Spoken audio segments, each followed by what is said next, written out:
Annual Wing and Pizza Night is back. Courtney McClure, The Standard. North Durham.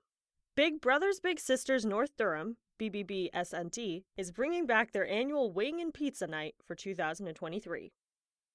We are so excited to bring back Wing and Pizza Night in person this. There will be amazing food, raffles, a silent auction, and dancing, said Margaret Ayers, Executive Director of BBB-SNT. BBB-SNT is inviting the North Durham community and surrounding areas to join them on Saturday, April 1st, at the Scugog Community Center, starting at 7 p.m. Many restaurants and local businesses have partnered with BBB-SNT for their annual event, such as Jester's Court, Willow Tree Farm, Sunnybrae Golf Club, and Domino's Pizza. According to the Digital Communications and Marketing Coordinator at BBB-SNT, Amy Stevenson, more restaurant partners will be announced soon. Tickets include live entertainment by DJ Todd Sumer. A cash bar service will also be available for visitors who are 19 years old and over. To join BBB-SNT for this event, you can purchase tickets online at northdurham.bigbrothersbigsisters.ca on their events page. You can also visit the BBB-SNT office in person at the Scout Hall, located at 15585 Simcoe Street in Port Perry. The hall is open on weekdays from 9 a.m. to 5 p.m., and tickets are on sale for $35 each. Full tables of 8 are also available for $280. Port Perry Scouts celebrating a milestone 100th anniversary this year. Dan Kearns, The Standard. Scugog. The first Port Perry Scouts are celebrating their 100th anniversary in the community this year. Some of the plans to celebrate this anniversary include a group camp in May, doing 100 acts of service, as well as a celebration on June 3rd and June 4th at the Scout Hall, with a potential parade to kickstart it. We have a few more ideas, but they haven't quite landed yet, Ellen Greeno of the First Port Perry Scouts told The Standard. Ms. Greeno has been working with the local scout group since 1987. It's been good, right from day one. I started out because my son was in Cubs, and they needed people at the time. My husband started as a Cub leader at the same time, she explained. We stayed because we enjoy it. Some of the highlights of her time with this group, which she mentioned, included planting the 50 millionth tree at McLaughlin Bay Wildlife Reserve, celebrating the 75th and 90th anniversaries with the community, and hosting ventures and leaders from Wales in 2019. Ms. Greeno discussed why she thinks the local Scouts have continued to thrive for this long. We have good, dedicated leaders, and we have excellent support from our community. DRPS Deputy Chief to have a hearing about an allegation of deceit. Dan Kearns, The Standard. Durham. A high-ranking member of the Durham Regional Police Service is being investigated regarding deceit. The Ontario Civilian Police Commission, OCPC, recently announced a hearing into allegations against Dean Bertram, Deputy Chief of the Durham Regional Police Service, is warranted, following an investigation under Section 25 of the Police Services Act. Accordingly, a notice of hearing and notice of particulars have been served on Deputy Chief Bertram, setting out one count of deceit, contrary to the Code of Conduct in the Police Services Act, read an OCPC post.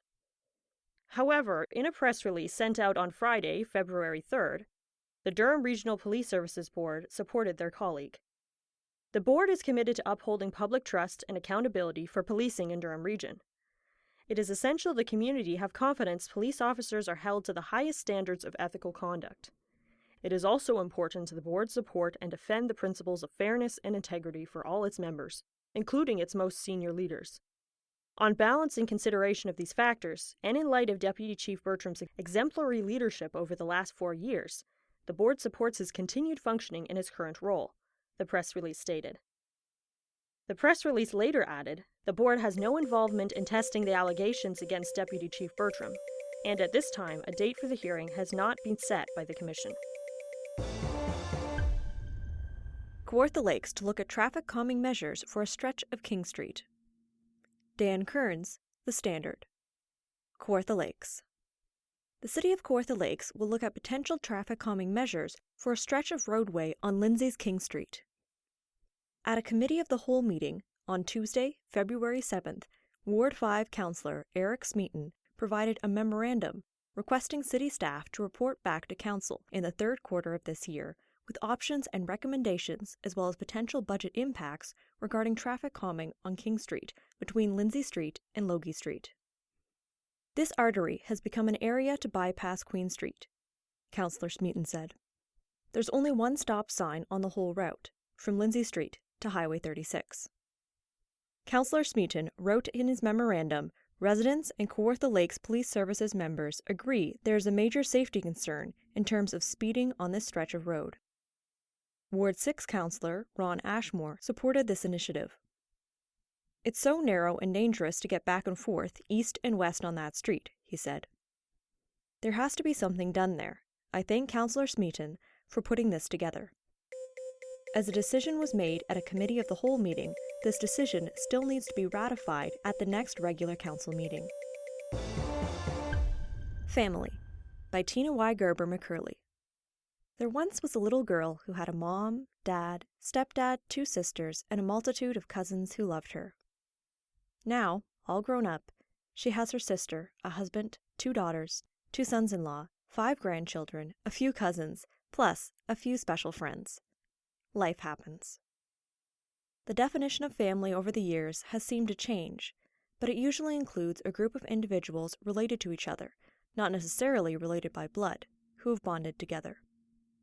Healthy bonds and relationships give people a sense of belonging and help keep a balance in life. Family is important because it can benefit a person's physical, emotional, and mental well-being. Those who value family and friends and have them develop important bonds and connections. It helps keep one feeling young. Many also experience better health throughout their lives. I ran a home daycare for 10 years. I loved and cared for the children in my charge as much as my own. I loved working at the nursing home and made many friends and acquaintances who I would consider my family today. Many seniors, whether in the community or in a nursing home, can feel isolated from family and friends.